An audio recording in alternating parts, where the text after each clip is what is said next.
好快樂。新期好快樂，品味生活圈啊！每個星期咧，小麥麥卓華咧都會咧係揾嚟咧嘉賓啊，同我哋講下咧點樣可以喺生活入邊咧加添趣味同埋品味嘅。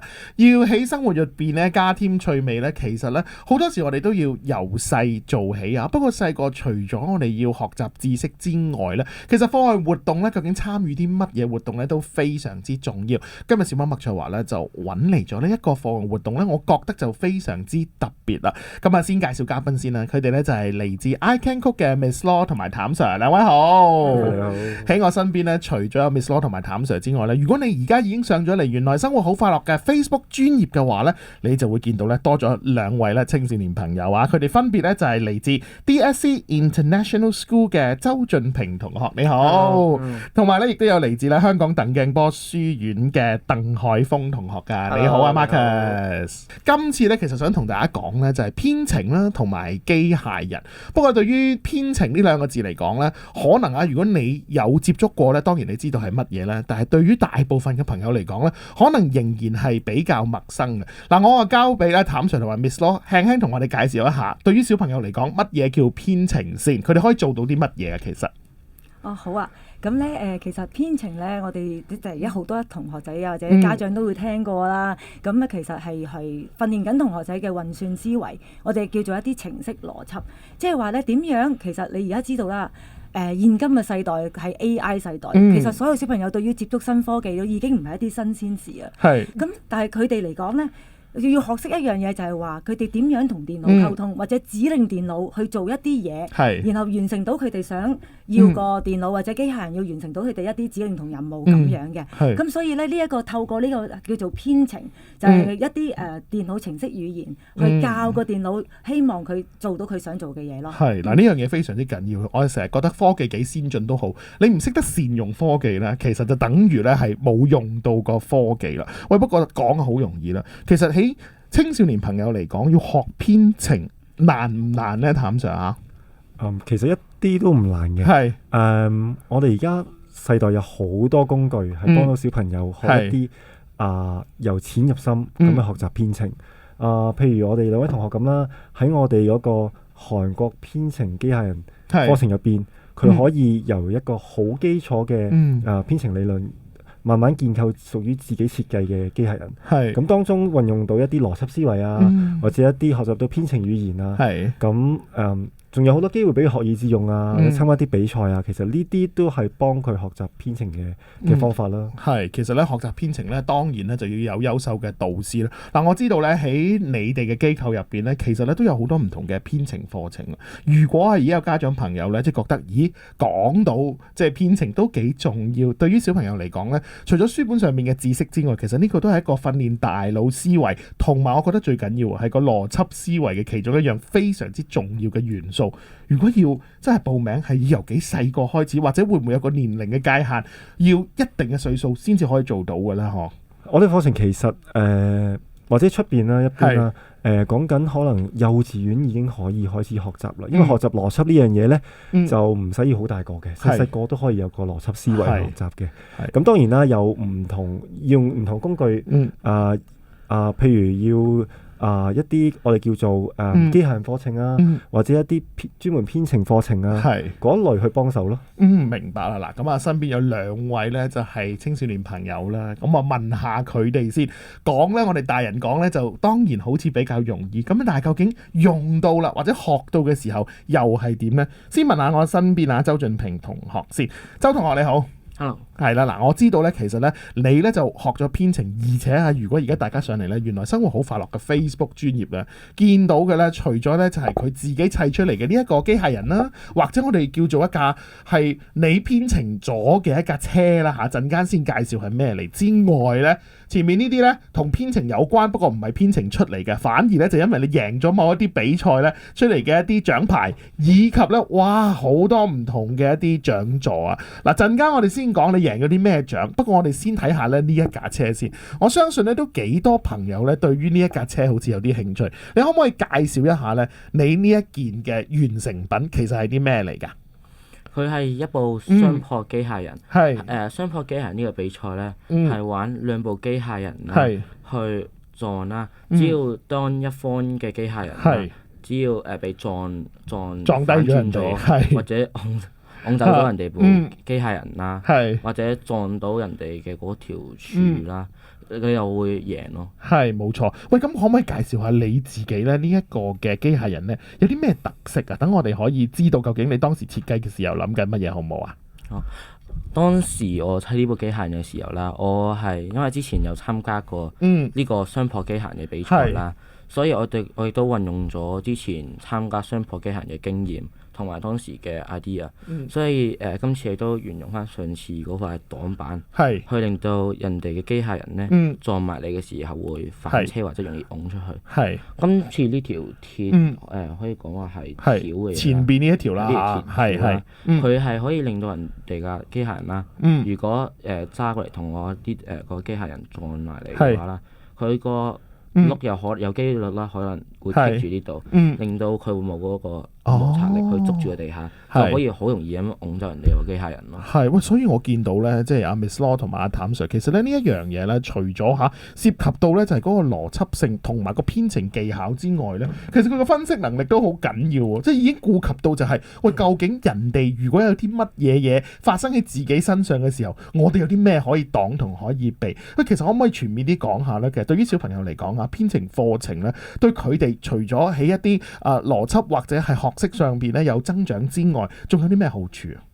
係啊，其實咧，你會見到佢透過咧參加啲比賽啦，咁其實佢會實踐到佢所學，同埋咧佢會喺當中裏邊咧去試下嘗試解決問題。我哋而家呢個叫做咧，同埋係去到比賽現場嘅時候，有好多應變佢要做啊。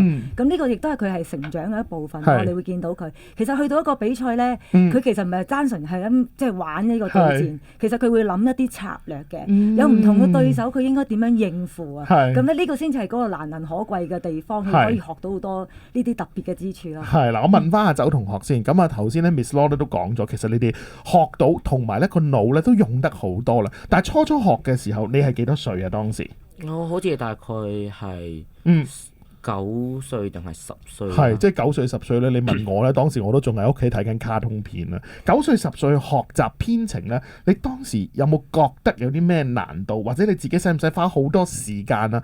或者點解會愛上咗呢一個嘅課外活動咧？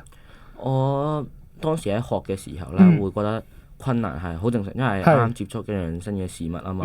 但係當你學耐咗一樣嘢，或者你有興趣諗住學耐啲嘅話咧，你就會自然即係好似覺得繼續想學落去。所以之後喺編程入面咧，你都可以用好多自己嘅諗法啊，或者去用天馬行空地做一個你想做嘅，或者一個想整嘅一樣嘢去出嚟，去展示俾大家睇或者用。喂，我亦都知道咧，你近來咧有代表咧我哋香港出戰咗韓國嘅一個都幾大型嘅機械人比賽啦。嗱，其實成績咧我知道相當之好啊，做得。喂，喺香港比賽同出到去唔同嘅地方代表香港比賽咧，其實嗰個心理壓力會唔會大咗？或者你覺得咧成件事咧有啲咩感受啊？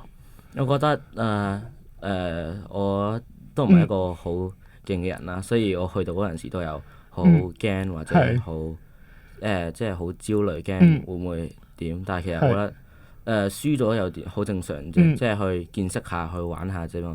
你志在參與啫嘛，即係唔使好，所以一定要成績一定要贏或者要點？係嗱，成績咧當然咧唔係最重要，但係咧都非常之重要。點解我咁講咧？而家上翻嚟咧，原來生活好快樂嘅 Facebook 專頁咧，喺我前邊咧就有一堆獎牌喎。喂，揾一兩個出嚟講下，當時你點解會攞到呢一個獎牌好唔好啊？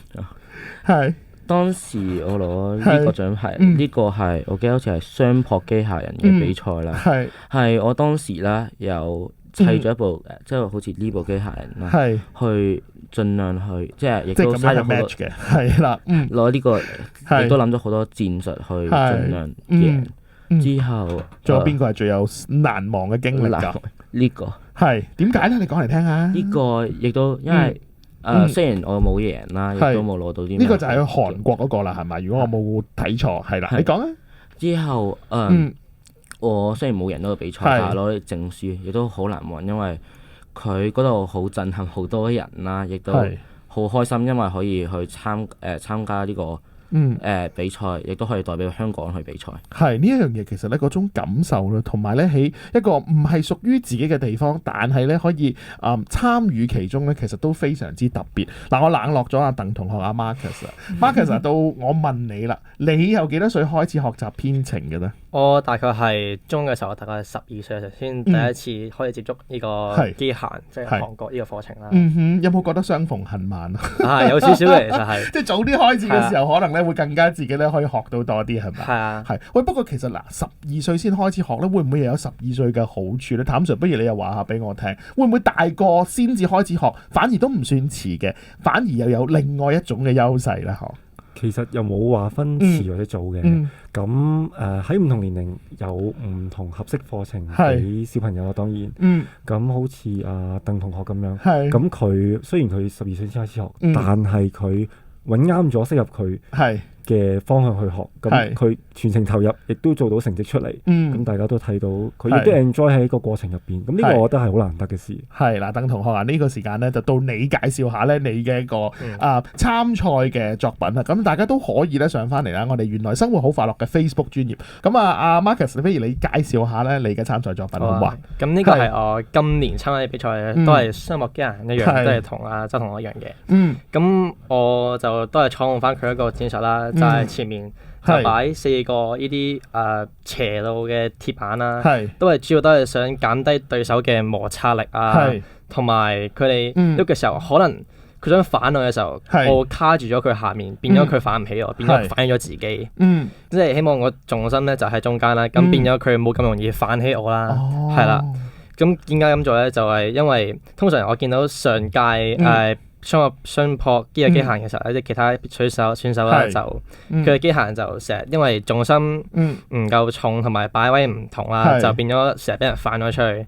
咁所以我將嗰兩電池擺喺中間，變咗佢係可以更加重啦，同埋將所有唔同嘅零件都擺喺中間，所以變咗就更加重咯。所以你都考慮周詳嘅喎，其實成件事。喂，喺參加比賽嘅同時咧，即係對於你嚟講，喺成個學習編程嘅過程入邊，有冇感覺到有啲難度？同埋呢啲難度，你又會用啲咩心態去克服佢咧？嚇，通常編程裡面都有係都幾多困難下，同埋你要 apply 邊一個嘅程式啦，同埋唔同嘅結構啦，都係非常之困難啦。咁通常都係會拎住呢一個不停係嘗試嘅心態啦，即係唔好因為失敗一次，跟住就係停止啦，而係不停咁樣去嘗試，直到揾出成功嘅方案。即係失敗並唔係即係成功嘅阻止，而係你嘅反而係失敗乃成功之母啦。係咁樣啦。所以我哋見到咧，其實咧，即係而家你都好多成功嘅例子啊！如果上翻嚟咧，原來生活好快樂嘅 Facebook 專頁咧，你見到咧